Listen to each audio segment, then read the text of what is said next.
You go into a meeting and the CEO of the company says, I really need plumbers in Cleveland. And I go, okay, I get that, but I'm not here to sell you plumbers in Cleveland. I'm here to sell you software to manage efficiency and compliance. At the end of the meeting, the CEO goes, I get it, man. Your compliance engine and your routing rules, and it's gonna make everything so much more efficient and it's gonna be so much more compliant. I love it. But one last question before you go. Do you have any plumbers in Cleveland though? Because I really need those.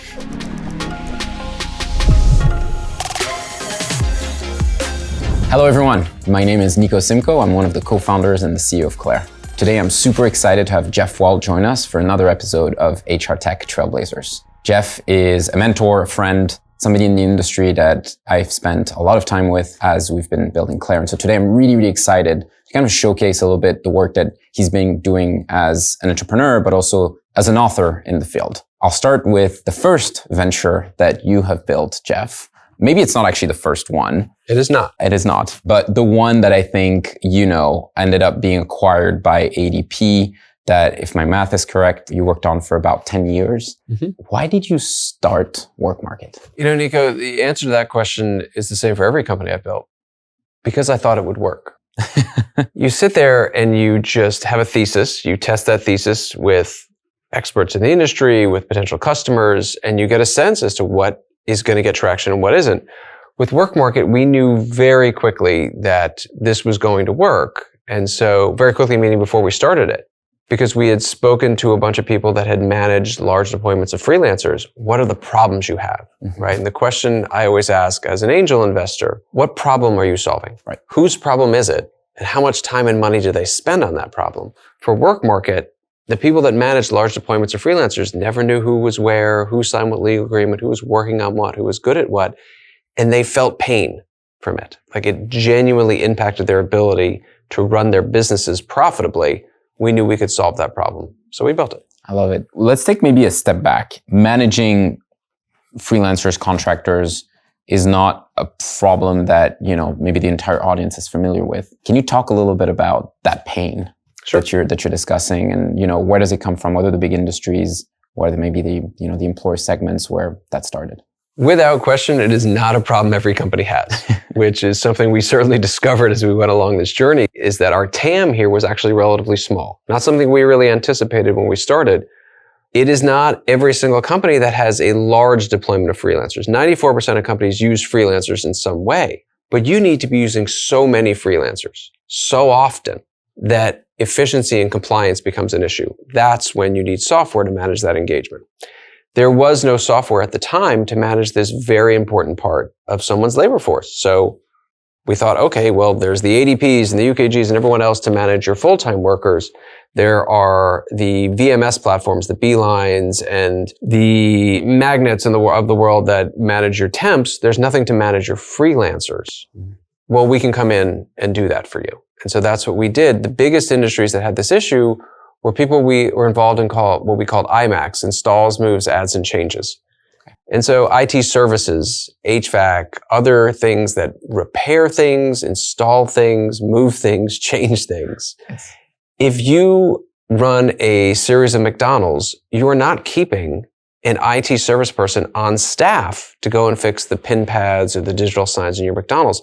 But when one breaks, you need a person there immediately. You can't take credit cards. You can't have the menu up on the screen. Mm-hmm. So you need someone there immediately, but you can't keep someone on staff just sitting there waiting like, well, I hope something breaks today.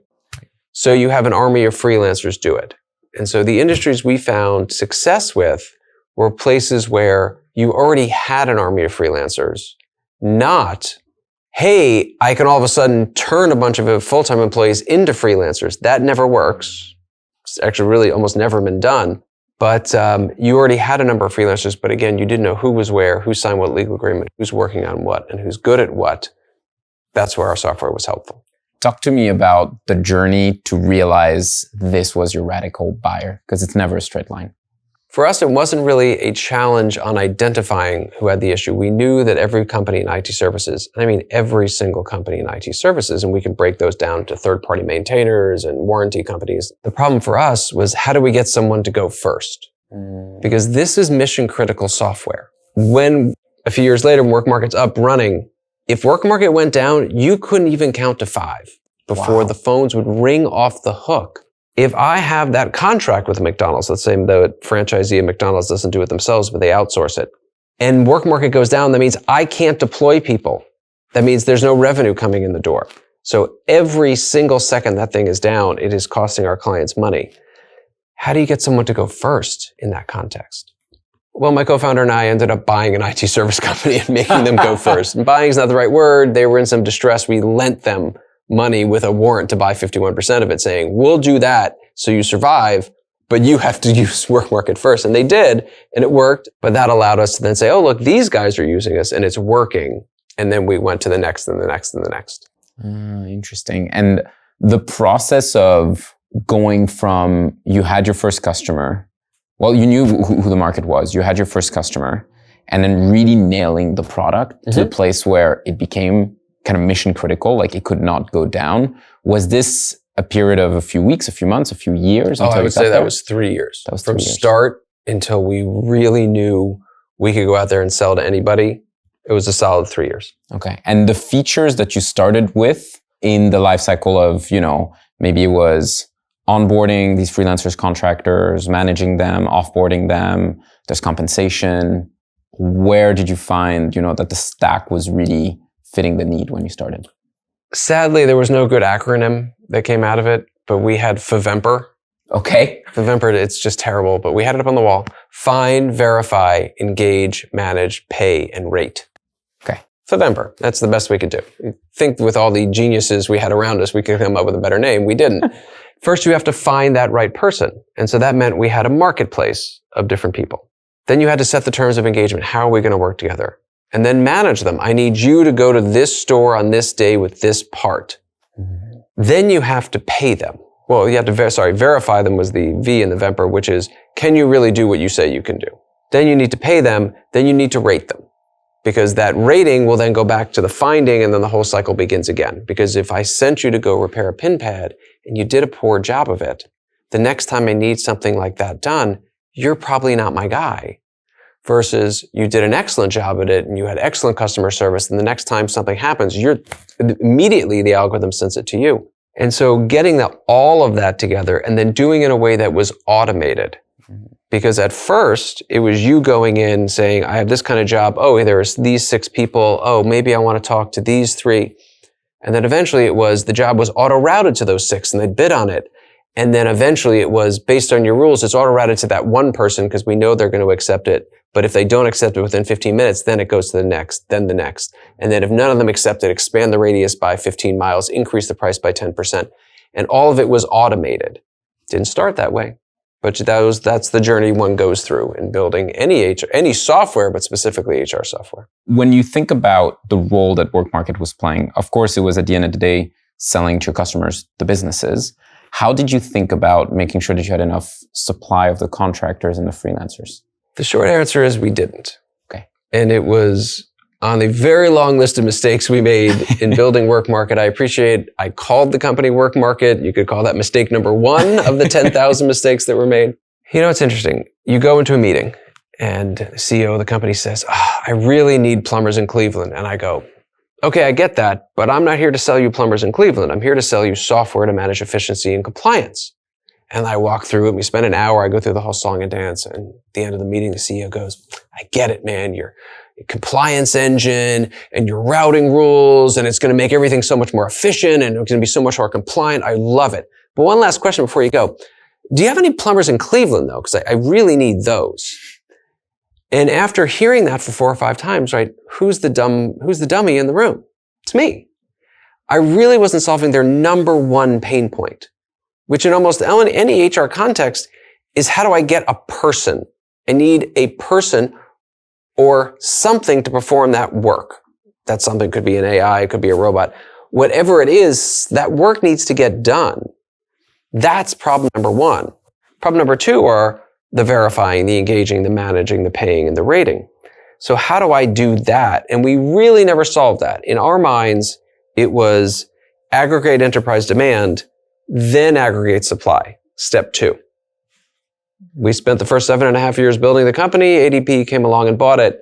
They didn't want to move to step 2. And so we never got there. That's the reality. Well, look, you have had what looked from the outside a very successful exit, selling WorkMarket to ADP. Before we go there, talk to me about the road from that first store that you kind of had to lend to kind of get the product in, to the size of the business before you exited. Look, that was a very big journey, and we raised more capital than I think we should have. We were not as capital efficient, I should say, as we should have been. That total journey was probably about $50 million in capital. Okay. When we sold to ADP, we were losing $2 million a month. Wow. That is a tremendously large burn. We felt okay with it because we were growing 60, 70% a year. We were doing about $30 million in revenue when we sold the company to ADP. And, we probably turned revenue on in year 3, somewhere between 2 and 3. It was a slog and it was a fight. We had a very high ASP though, very high average selling price, because we're mission critical software. We had customers paying us $500,000, $600,000, $700,000 a year. Some of them in transaction models where we would take 5, 6, 10% of every dollar that went through. Some in subscription model, you're going to pay me $10,000, $15,000, $20,000 a month, no matter how much work you send through. But it was a difficult journey. And when we got to year 7.5, ADP came along and offered to buy the company. And our investors said, well, what if we put another 25 million in? You go for another 2 years. Would you be able to do this? And we could grow it. We could sell it for even more. I said, we could do that. I can't. I'm physically done. Like, if you want to put another 25 million in, God bless you. Good luck. As the largest individual shareholder, I'm a fan, but I physically can't do it anymore. Like, I'm exhausted. To which they said, well, if you're not continuing, we're not going to put more money in, so we could just sell the company. I was like, okay. I mean, either way, I'm good. That must have been a crazy route. And I'd love to talk about, kind of a startup that's really, fought its way through product market fit and getting there, and kind of the process of, merging with ADP. But before we get there, talk to me about the product suite you had built by the time the acquisition came in. The Find module really had the weakest product set, because we didn't really build out the marketplace. And it was basically, we're helping you manage the contractors you have, not doing more to help you find more contractors. We built a few things there, but they never really worked. The Verify, we outsourced most of that to different background check engines and things like that. The Engagement and the Manage were home-built pieces of software, but they were very, very customized to different industries. So it made it very difficult when we moved out of IT services in year 5. It was very, very challenging. We didn't architect things correctly. So when we went to move out into professional services, translation services, a host of other things that involved installs, moves, adds, and changes, it was a challenge. The payment was actually somewhat stable. Like, what I architected and designed in year 1 was basically what we did through year 7.5, save for FastFunds, which I'll talk about in a second. And the rating, again, nothing overly interesting. We just were capturing data and feeding that data back in, but data on the job started at 9 o'clock. Did you check in, because we can geofence your phone, at 9 o'clock, or did you check in at 9:05? It's a big difference between those two things. The woman that finishes exactly at 4 o'clock when she's told the job has to end, and the person that kind of waits until 4:30 before they do.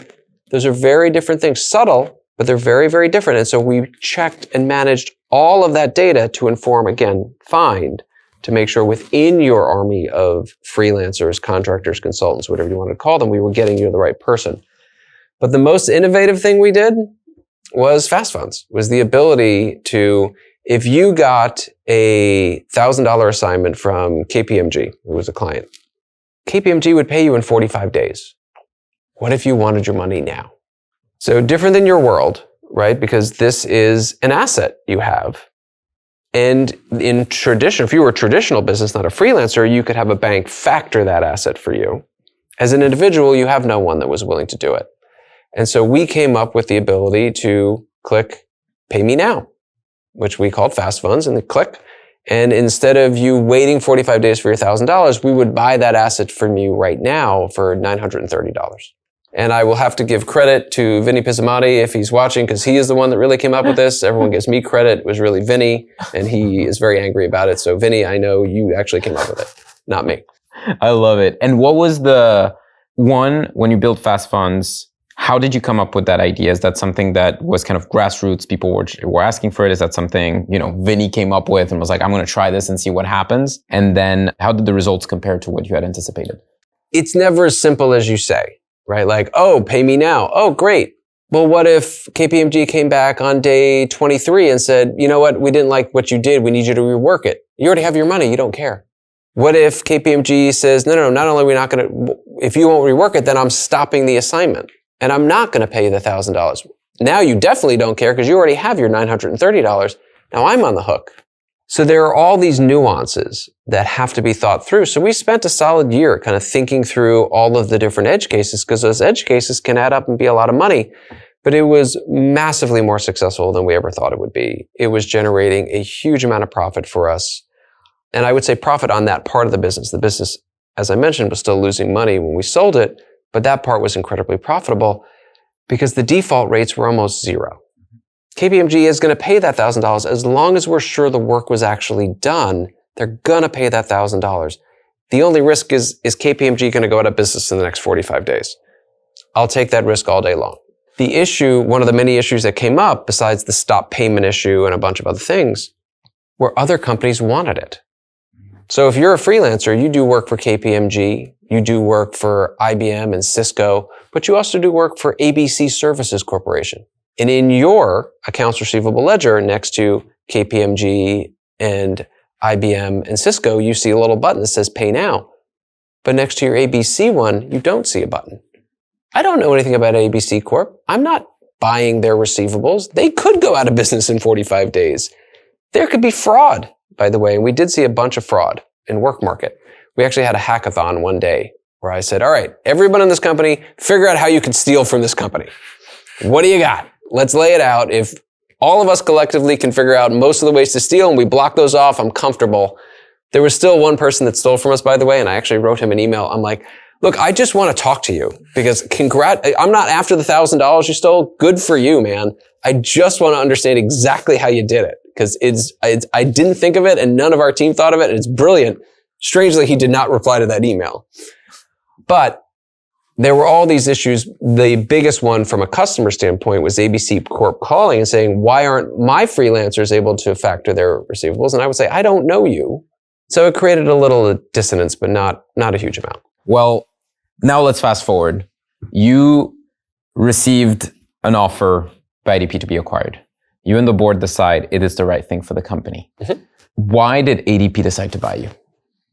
ADP had been doing an exploration through a group called ADP Ventures. ADP Ventures was not a venture investing group at the time. It is now, run by a brilliant man named Usman Khan, goes by Oz. At the time, it was run by a guy named Jens Audenart. And Jens and Don Weinstein, who was the head of Corp Dev and Strat, had been looking at the world of freelance, saying, we are the largest company in the world to manage your W-2 employees. Which is true, by the way. ADP does not get enough credit. Everyone's like, oh, the payroll company. ADP is by far the largest HR software company on the planet, like by far. And they can help manage your temps. They weren't doing anything for freelancers.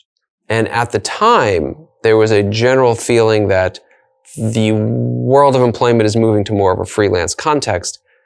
I knew that was never true. Did I put it into my investor decks? Of course. Oh, everything's going freelance. Everything was not going freelance then. It's not going freelance now. It was a ridiculous statement then. It's a ridiculous statement now. But they were very focused on being able to do what they called total talent management. Your W-2s, your part-time, your temps, your freelancers, all labor resources in one platform, which I do agree with. And so they came and met me. We had a nice conversation, and I thought, I will never hear from these people again. And then a couple weeks later, we had another conversation, and they came back, and I had gotten to know Jens pretty well at that point. Wonderful guy, brilliant man. They had been back maybe 6 or 7 times, and he called me up. He said, hey, can I come back down, and can we talk about the future of work and WorkMarket again? There are going to be like 30 of us. And there was something about that number. I couldn't house 30. I didn't have a space for 30. And I said, no, you can't come. He's like, what do you mean I can't come? I was like, no, I'm done. I'm done having conversations with you. And I used some expletives. I'm like, you can go blank off, man. Like I said it laughing. I mean, Jens had become a buddy at that point. And there was a very long pause. And I can hear him kind of hemming and hawing on the other end. He's like, so he finally says, look, we want to talk about maybe buying WorkMarket. I was like, oh, well then come on down, man. I mean, I'll rent a space. I mean, you want to talk about buying the company. But Nico, that was like 7 months between meeting number 1 and meeting number whatever it was. And then it was probably another 9 months before we actually got a deal done. ADP is one of the most well-run companies on the planet Earth, and they dot I's and they cross T's, and people will accuse them of going slowly, and that is fine. They are issuing trillions of dollars in payments to people all over the planet, and they get it right every single time to the penny. And so they will not move quickly. They will move at their pace. Difficult for a startup, but understand it now having spent 2.5 years there. They had an army of people go through every little thing we did. We had disagreements on some points. Whatever it was, we got through it, and they put an offer on the table, and we got a deal done. Talk to me about the phase of becoming an author. When was your first book? What was it? And what pushed you to write a book? Like, I cannot imagine just sitting in front of a blank page and being like, I'm going to now write a book. Everything we do is hard. Startup land is hard. You sat in front of a blank page and said, I'm going to start a company. It's not, True. Not vastly different. It's much less lucrative to write a book. My first book was based on the person I respect most in this world is my older brother and his wife as a close follow.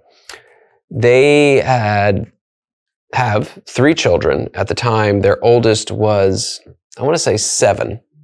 And he had asked them for a phone. And so we're sitting at Thanksgiving dinner, whatever holiday it was. And they were like, I mean, what are we supposed, we're obviously not getting this kid a phone. When do we get this kid a phone? What is the appropriate time for him to have a phone? Because you know what's going to happen is some idiot is going to get his kid a phone. And Jonah's going to come running home being like, Sally's got a phone. Why can't I have one? And then every parent in Weston, Connecticut's going to have to break. And so my brother made a throwaway comment. He said, someone should just write a book about when kids get what, and everyone should follow it. And so that was actually my first book, written when I had no children, about how to raise children in a technology-enabled world. We called it the birthday rules, combining our world of HR with raising children. So to do an annual review of the child every year, it's your 6th birthday, your performance has been subpar. Now as a parent, I can laugh and say how ridiculous that is, but my child's only 16 months. So when she gets to be 6, she will have a review. She doesn't know it. My wife doesn't know it yet, but it's happening. And so it sounds silly, but I will say this. What we did do is I partnered with one of the leading developmental psychologists, Dr. Rachel Marsh, who runs the clinical psych lab at Columbia University on adolescent brain development. And we mapped out what every study said about when a child is ready developmentally for different permissions. That book didn't do so great. The second book is more in our world, and that is a book called The End of Jobs, The Rise of On-Demand Workers and Agile Corporations.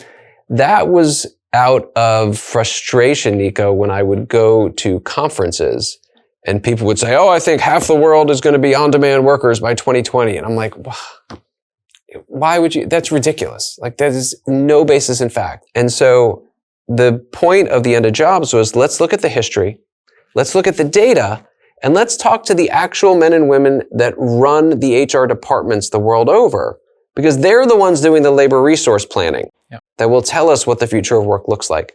And I'm not saying you get a crystal ball when you do it, but you at least have a logical, reasonable, defensible point of view when you look at history, when you look at data, and when you talk to the people that actually control labor resource planning. And so that was the second book, and that one I was more qualified to write and certainly performed a lot better. Well, let's wrap this up with one question that I think everybody's interested in. You're one of the people that, really has spent a lot of time in the evolution of the HR tech stack. But not only that, like deeply within companies to understand like how the world of work is going to be evolving over the next few years. This a little thing that has popped up over the past few years, which is questioning how work will look like in a few years. And that is all the AI advancements. What do you think of it? The reality is The most likely outcome for this industrial revolution, let's call this the fourth industrial revolution, jobs will be lost. But as with every time, jobs will be gained too. The biggest outcome is that jobs will change. How they'll change, which jobs will change what way, I won't pretend to know. But the most likely outcome is we are a net no job losses. And the question becomes, how much demand destruction will there be on the employment side? How much will productivity increase, therefore I need fewer people to perform X? But how much will economic growth mean, well, I need more people because I have to simply produce more of X, which is what's happened in each of the three industrial revolutions. And then what's happening on the supply side? This is happening, this fourth industrial revolution, with greater productivity increases, right? Moving from hand power to machine power had a productivity increase, not nearly as much as ChatGPT be able to write the entire book for you.